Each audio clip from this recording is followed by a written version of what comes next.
guys, welcome to my new episode ng On The Beat.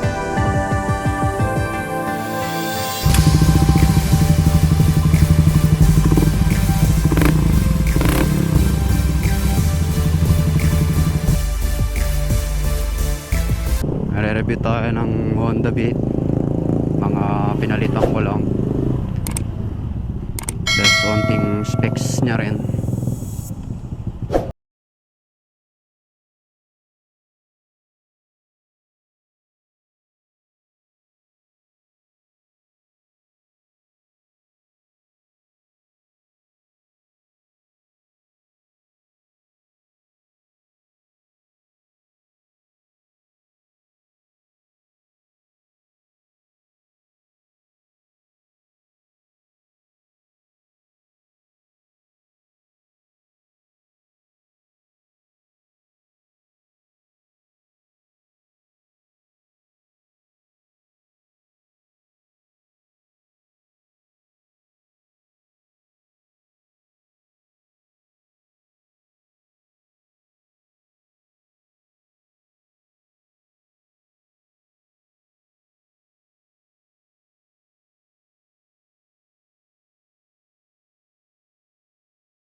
So, yung binili ko, ito, cellphone holder para sa mga cellphone. Buksan mo to. Tagal lang buksan.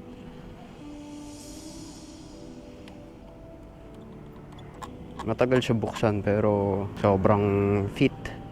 Hindi malalaglag yan. Yan yung una kong binili. Tapos ito, helmet hook. Pang dalawa na rin para marami ka madadala. Tapos may lock na rin. Tapos ito. Yan. Bottle holder. Para sa mga long rides, pwede ka maglagay ng inumin. Tapos slider para sa apakan, para relax yung paa mo. Tapos pag nasemplang ka, ito tatama. Tapos itong footrest and foot peg, pag may dala kang malaki, dito ka apak. Tapos footboard, yan, footboard, para hindi magasgas yung yung apakan dito. Ito, slider sa gulong, para pag nasemplang ka, ito yung gagasgas. Tapos yan, brake caliper cover, para hindi rin magasgas to or matamaan ng bato. Foot kickstart gold. Tapos foot pegs na gold rin. Wala lang, parang design na lang. O RBR, pang lang, aftermarket na tambucho, para medyo pumogi yung tunog. Tapos pang Mio, Yamaha Mio heat guard.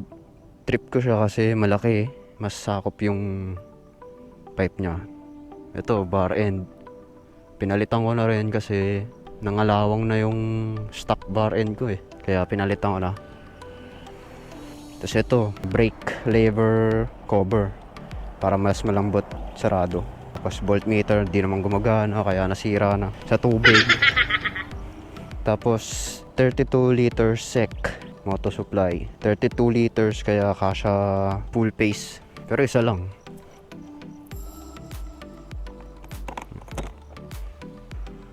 Isang helmet, quick release, max load 4 kilograms.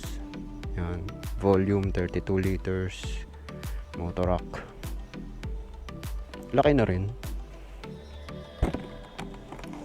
Ito yung susi niya, maganda yung susi. Wow! Specs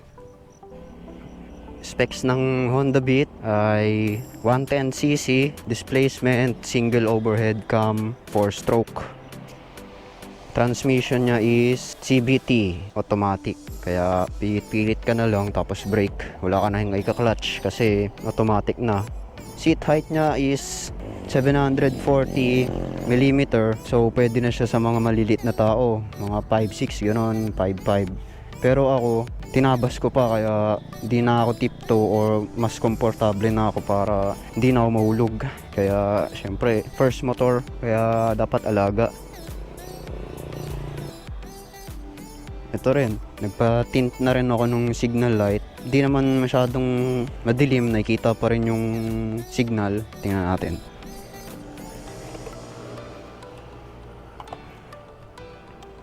Ano, kita pa rin yan.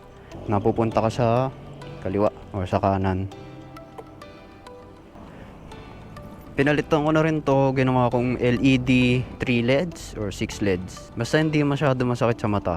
Nilagyan ko yan para mas nakikita sa dilim. Kasi yung stock niya, yun yung problema sa Honda Beat. Yun yung pinalitan ko para makita ko sa dilim. Nakakita ko sa dilim. Yan, passing switch. Testingin natin.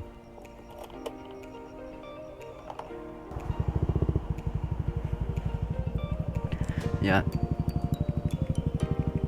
Para pag overtake ka, ilawan mo na lang. Palit na rin ako ng busina. Medyo malakas siya sa stock. Tapos switch ng ilaw. Yan, off, on. Naka on, off, on, off. Tapos passing light. Pag nakailaw ka naman, tapos nag-passing light ka, kita pa rin. Off natin. Tapos nagpalit na rin ako ng gulong. Kasi sabi nila, madulas daw yung gulong ng stock, kaya pinalitan ko ng Michelin 90/80 14-inch. Yan, lalagay ko na lang yung presyo sa description kung gusto nyong bumili ng ganito. Kapit, tapos yung tibay rin. Hindi siya madulas pagbasa. Pero pag sa graba siguro, madudulas. Ginagawa mo! Dito naman sa likod, malaki. Nilakihan ko na eh. Ayan o, 100 by 80. 14 inch. Michelin Pilot Street. So, PGM FI na siya. So, sobrang tipid niyan. Pang daily drive. Punta ka sa palengke, gamitin mo yan. Pwedeng pwede. Wala ka ng problemahin eh. So, yan. On the Beat FI.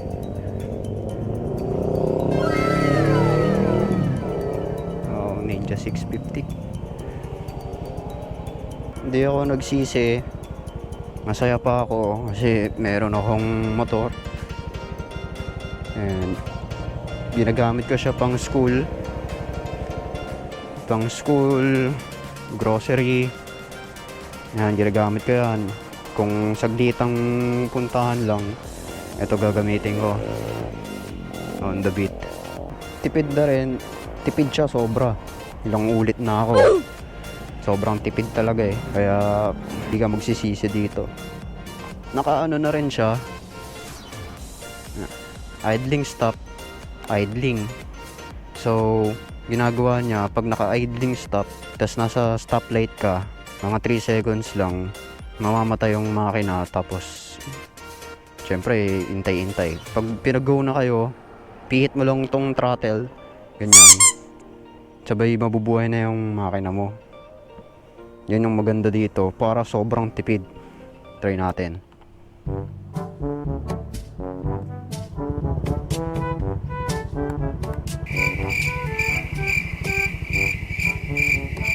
So hindi siya nag-idling stop. Kasi minsan pag mainit na yung makina, nag-idling stop yan para sobrang tipid ba. Ititipid niya yung gas mo, tapos magko-cool down pa siya ng onte. Yeah, ito eh, hindi na gumagana to eh.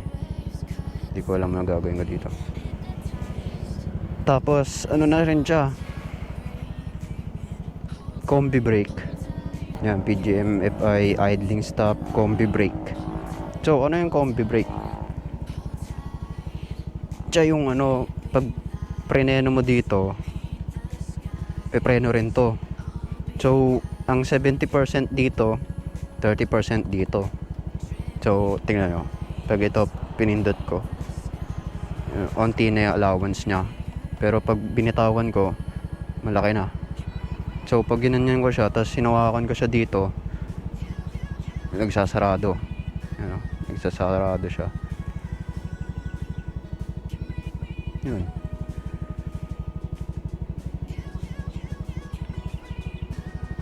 Maganda na rin yung arangkada, malakas sa attack. Pang ano talaga, pang daily talaga. Singitan, ganon. Pwedeng pwede. Yun. Maganda rin tong cellphone holder. Ito ang kinggan nyo.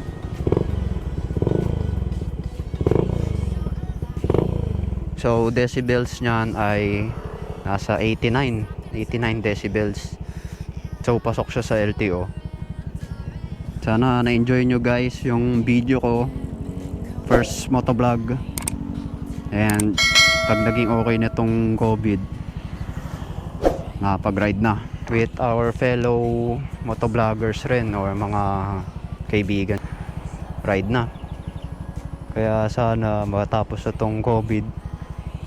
Yan oh, ang ganda dito. Pang jogging. Kaya dito gusto ko mag-review eh. Okay, balik na tayo sa bahay.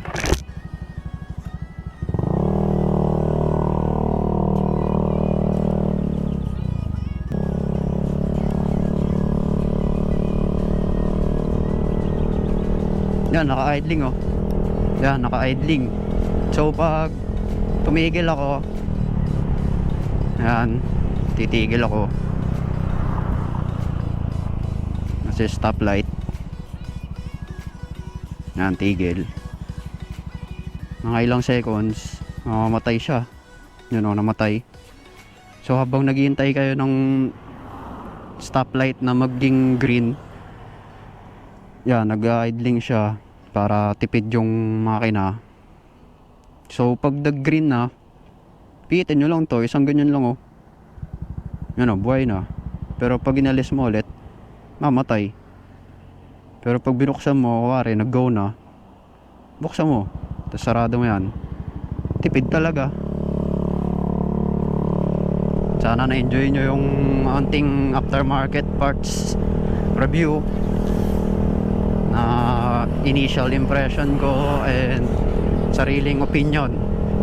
Kaya depende pa rin sa mga tao yan kung anong trip nila sa motor nila. Siyempre motor mo yan eh, depende na sa yun kung ano taste mo. Respeto na lang sa mga design ng gusto.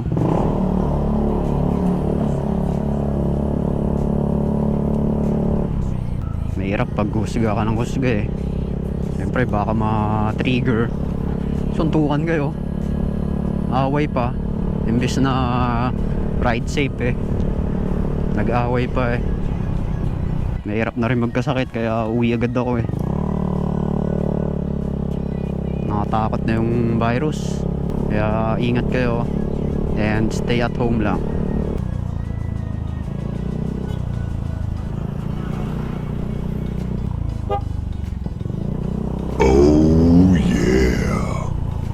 Okay na rin yung ano, yung busina niya. Maririnig ka ng tao, tatabihan. So yun lang muna, review lang on the beat. Yan o, relax yung katawan ko. Yan o, relax lang, pihit lang. Wala kang kaklatsin pa, kundi pihit lang. Pang araw-araw eh, daily drive. Kaya hindi ka magsisisi pag binili mo to. So yung presyo niya, binili sa akin ni mama. Siyempre wala pa akong trabaho and estudyante pa ako. Nasa 69,900. Yung standard nito, yung walang brake, yung combi brake wala. Tapos wala siyang idling stop. Nasa 64,900. So hulugan to. Hulugan tong Beat. So yung down payment niya is 4,000 yata or 4,000. Tapos yung monthly niya 3,458. So 3 years yun. So mura siya. Mura na rin para sa mga budget na scooter.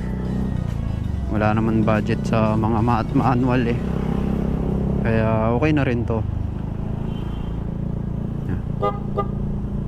Ganda yung busina nya. So yun lang muna guys, and sana na-enjoy nyo yung video. Uwi agad if may pupuntahan, tapos mag-disinfect kayo para safe and di kumapit yung virus. So i-end ko na yung vlog ko dito. See you guys on my next vlog. Sana long rides na. Bye bye.